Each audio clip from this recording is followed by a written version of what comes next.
Com muito carinho, nós vamos agora falar sobre os animaizinhos que nós temos em casa e que são como pessoas da família. Apesar de serem animais, a gente considera como pessoas. Pode trazer aqui, Will. Obrigada, meu amor. Muito obrigada, você é um amor. Se você esquece, Will... Olha só, eu já estou com os meus convidados aqui. Quero agradecer ao Caio Tristão, que é veterinário, e... Cibele Tristão e Caio Barros. Já estou juntando os dois aqui. Sejam muito bem-vindos. Obrigada, é um prazer estar aqui. Cibele, quando a gente fala veterinária, a gente pensa, claro, na especialidade, cuidando dos animais, mas a gente pensa somente na saúde. Quando tem algum probleminha, né, aí a gente lembra do veterinário. Mas o veterinário, muito mais do que isso, cuida de toda a saúde, a integridade da saúde desse animal. E o Caio hoje também está aqui conosco pensando nesse bem-estar animal. Hoje vai falar um pouco sobre essa humanização, né, desse pet, que, como eu falei agora há pouco, é um membro da família. Então, os dois são muito bem-vindos, cada qual aqui, apesar dos dois serem veterinários, nós vamos conversar sobre esse tema. Posso começar com a Cibele? Com certeza, fica à vontade. Cibele, meu animalzinho não tem problema nenhum, é bonzinho, come direitinho, a raçãozinha, ótimo. Mesmo assim, eu preciso levá-lo ao veterinário? Sim. Hoje em dia a veterinária, né, ela vem evoluindo muito, ela cresceu bastante e por conta disso a gente gosta de trabalhar muito com prevenção. Então é muito importante a gente entender esse seu animalzinho, qual que é a sensibilidade dele, o que né, tá codificado ali geneticamente para ele apresentar de alteração. Por isso a gente foca sempre em prevenir, antes de chegar numa emergência, assim, agora tem sintoma, agora que eu vou procurar um veterinário. Né? Então, assim, voltado, ainda mais hoje, que a gente foi trazendo esse pet para dentro de casa, né? Hoje em dia o pet ele é do 20º andar, ele tem um quartinho só para ele dorme na nossa cama, ele tem acesso ao sofá. Se a gente for pensar dos anos 80 para trás, esse pet tinha acesso à rua, né? Ele tinha outra forma de gastar energia. Era quintal. Quintal, ficava preso na árvore, né? E conseguia dar umas voltinhas, fuçava o lixo do vizinho, a gente não sabia se tinha passado mal lá fora ou não. Então hoje a gente tem muito mais histórico, né? Então a gente consegue montar muito melhor também, até um cronograma para diagnóstico e para tratamento. E isso veio, né, essa aproximação fez com que a gente se deparasse com alguns processos que eles vêm passando com a humanização, né? Tem outros termos aí que o Dr. Caio vai falar melhor do que eu, porque eu como clínica eu brinco que eu sou a parte de trás da coxa de retalhos. Eu vou juntando, né, os especialistas que a gente vai precisar para aquele caso específico. Então a gente se depara muito hoje na clínica com alterações comportamentais. E aí quando a gente fala de alteração comportamental, o animal tem a sua natureza e que está sendo alterada. Hoje é a vovó de pet, mamãe de pet, papai de pet, por aí vai, né? Ou seja, roupinha, sapatinho, carrinho de bebê. Hoje as pessoas, eu acho que, não que o animal não mereça esse carinho, pelo contrário, ele merece todo o amor, todo o carinho, mas é um bebê, como que é esse pet, essa relação dele dentro da família? Então, Rita, hoje a gente até acaba definindo como uma família multiespécie, tá? Porque realmente os cães, gatos, eles adotaram uma posição nas nossas famílias de muito mais relevância do que há décadas atrás, que nem a Cibele comentou. Isso incute com maior atenção, né? Então estamos mais atentos a problemas que esses animais começam a ter do que se tinha no passado. E aí a gente começa a falar de duas vertentes, a humanização, que não é diferente da antropomorfização, que aí está o problema. E vamos frear aqui, humanização ou Pormofização. Pormofização. Isso. Eu vou entender direitinho o que é isso, mas depois do intervalo. Combinado. Que aí você tem tempo para explicar para a gente o que é um e qual é o outro. Fica com a gente porque nós vamos para um rápido intervalo e voltamos já. Fiquei treinando durante o intervalo antropomorfização e você de casa também ficou treinando aí, já até procurou né, no celular para entender o que é, mas não precisa, porque o Dr. Caio está aqui e vai nos explicar até onde essa humanização ela é boa para os nossos pets, né? E fazendo aí a diferença das duas palavras. Exato.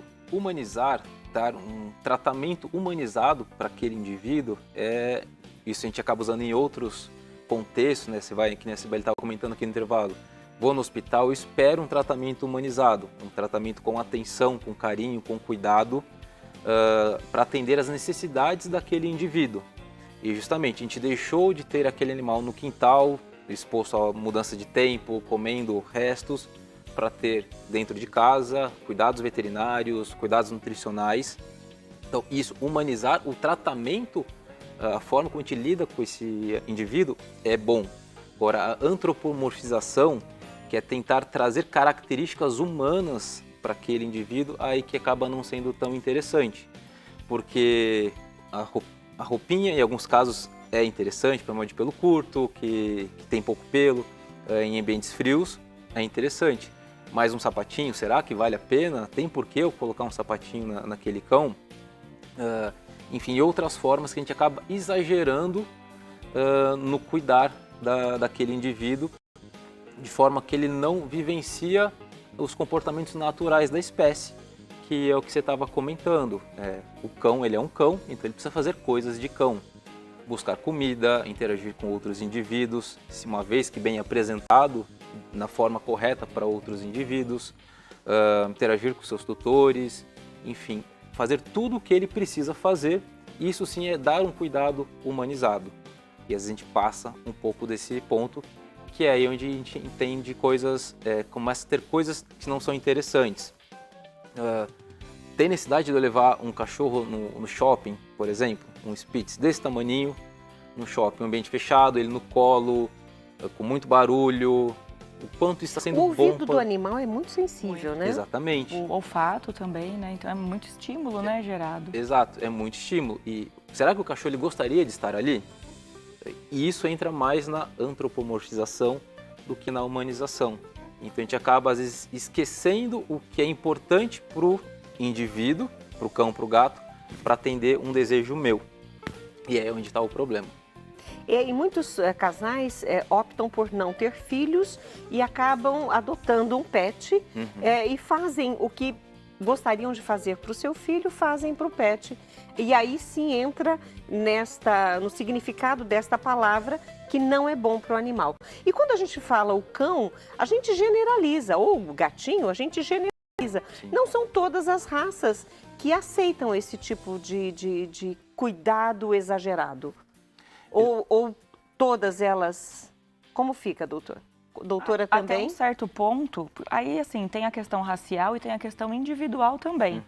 Né? Não é só porque aquele cachorro tem determinada raça que ele está mais suscetível, né, a aceitar ou não uma roupinha, ou uma botinha, um frufruzinho a mais, ou um perfume todo dia. Né? Então a gente tem que ficar de olho assim, até onde é o fisiológico, até onde ele precisa dessa minha atenção, até onde eu já estou passando do ponto. Aí é para atender uma necessidade minha, um ego, um capricho, enfim, a gente vai ter que buscar a causa disso, né, buscando esse equilíbrio nessa família multiespécie. Né? Mas aí questão racial, realmente, até espécie, né? Por exemplo, o felino tem coisas que ele não vai aceitar mesmo. Né? O cachorro, a gente já consegue dar uma comandada maior aí, né? Em alguns acessórios, algumas coisas. E um outro ponto também é que os cães pequenos, que a gente faz mais coisas com eles, a gente negligencia muito o desconforto daquele cão. Porque se ele me morder, foi uma mordidinha, não tem problema. Aquele pincher, ele é 10% raiva e o resto não sei o quê. A gente negligencia o desconforto daquele animal, a gente pega e faz. Se é um pitbull, um cachorro de 20, 30 quilos, e ele demonstra qualquer sinal de desconforto, você para e respeita o medo do que aquilo pode gerar em você. Quer dizer, respeitam aquele que se manifesta com uma certa raiva, ou seja, um desconforto, como você colocou. Mas o pequenininho, coitado, ele suporta tudo. O pequenininho, ele também demonstra o que a gente chama de sinais de apaziguamento. Então, sinais sutis, como desviar o olhar, pequenas lambidas no focinho, um bocejo fora de hora, onde ele está dando sinais de desconforto. São sinais. Sim, que ele está tentando falar, por favor, para. não estou confortável com essa situação. Mas o pequenininho, você ignora, você acha bonitinho, vai lá e insiste.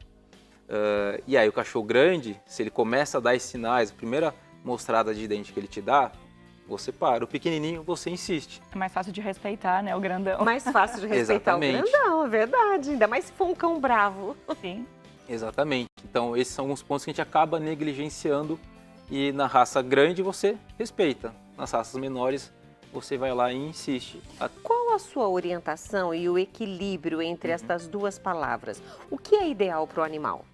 Quero a opinião dos dois. Perfeito. Da minha visão da parte comportamental, tá? Você era atender as necessidades básicas desse indivíduo, que passa, claro, por dar carinho, dar atenção. Não me importa se o cachorro dorme na cama ou não, isso acaba sendo só um detalhe. Mas ele ter uma dieta balanceada e correta, ele ter um estímulo cognitivo adequado para esse animal, um estímulo físico. Então, não é só passear com o meu cão e arrastar ele por aí. Mas deixar ou ele arrastar o dono também. Exatamente. Eu vejo alguns pela rua. Sim, mas que esse passeio seja de qualidade, que eu tenha um estímulo cognitivo, então dele até mesmo buscar e pensar para conseguir o próprio alimento, que é algo que o animal ele faria na natureza, ou em vida livre, melhor dizendo. Interações sociais, isso tanto a família quanto outros cães. E mais uma vez, desde que bem apresentado. Muito comum os cães que foram adotados na pandemia, que só conheceram os donos no período de socialização, não saberem lidar com outros cães. Não sabem se comunicar, não gostam de conviver com outros cães. Ok, esse é um indivíduo que eu não vou pegar ele e botar ele num daycare canino, porque ele não vai estar habituado com aquilo no primeiro momento. Mas você atender o que ele precisa é fundamental. E é a hora que eu começo a exagerar nesses cuidados. Uma roupinha num cachorro que não precisa, passar perfume, sapatinho, que mais? Festa de aniversário. Será que eu preciso fazer uma festa de aniversário para aquele cão que tem medo de palmas, não gosta de muitas pessoas, não gosta de outros cães? Então, levar em consideração o que aquele indivíduo se sente confortável para a gente poder dar qualidade de vida para ele. Doutora? Hoje eu prezo muito assim, receber o paciente no consultório e ler ali naquela expressão corporal que ele me dá que ele é cachorro, que ele tem vida de cachorro. Aí eu ganho meu dia. Né? Então eu sei que ele tem uma alimentação balanceada, que ele tem vermífugo, vacina em dia, que ele faz o check-up preventivo, né? E que ele tem vida de cachorro. Então assim, ele tem estímulo, ele tem convívio com outros cães, porque assim, se a gente for pensar em cachorro, eles são animais de matilha. Né? Então eles gostam, então num passeio, ele pode ser sozinho naquele quintal, naquela casa, naquele apartamento, mas às vezes num passeio, né, saber socializar, receber um cheirinho aqui, uma brincadeirinha ali de um outro cão ou de uma outra pessoa, né, de um estranho. Isso eu sei que ele tem vida de cachorro. Isso porque, completa como profissional exato, que cuida da saúde dos animais. Porque a gente pega muito caso hoje em dia, Rita, assim, de comportamento estereotipado mesmo, fora daquilo que é, né, o normal para o cão. Então a gente recebe, né, toda semana o paciente se lambendo demais, fazendo automordedura por estresse, tendo alterações comportamentais, porque ele não tem mais gasto de energia. Então, por mais que ele passeie, que forma que ele está passeando? Como que está indo esse passeio? Né? Porque daí, às vezes, é só atividade física, não é o entretenimento aqui, ó. Entendi. Né? E antes de nós encerrarmos, estamos com os minutinhos contados, eu quero falar o que é brinquedo pet. É uma ideia, né, que surgiu por conta disso, para a gente ensinar e passar, né, essa conscientização sobre um gasto de energias, né, sobre o enriquecimento ambiental. Então, é dar estímulo, porque às vezes eu tenho que trabalhar, eu saio de casa, fico o dia inteiro fora e meu pet fica lá sem estímulo nenhum. Então, às vezes, tem algumas formas que a gente vai trazer ali para abordar isso, para ele ter perda de tempo, caçando petisco. Vai ser nesse sábado? Esse sábado, a entrada é gratuita. Vai ser no Mundo Pet, em Vinhedo, Estrada da Boiada, 2350. Então as pessoas podem levar? Pode levar. O evento é gratuito? É gratuito a entrada. A gente vai ter a palestra do Caio também, falando um pouquinho dessa integração aí homem-animal e qual a melhor forma. E espero que vocês possam prestigiar. Agradecemos a Cibele Tristão e o Caio Barros, 2 veterinários, o Caio é comportamentalista. Ô Caio, se judiou de mim hoje, Caio, o que é isso? Mas vocês estão convidados a voltar ao programa, Muito um obrigado. assunto interessante e importante. Muito obrigada pela presença Nós de que vocês. agradecemos. Agradeço o Muito convite. obrigada.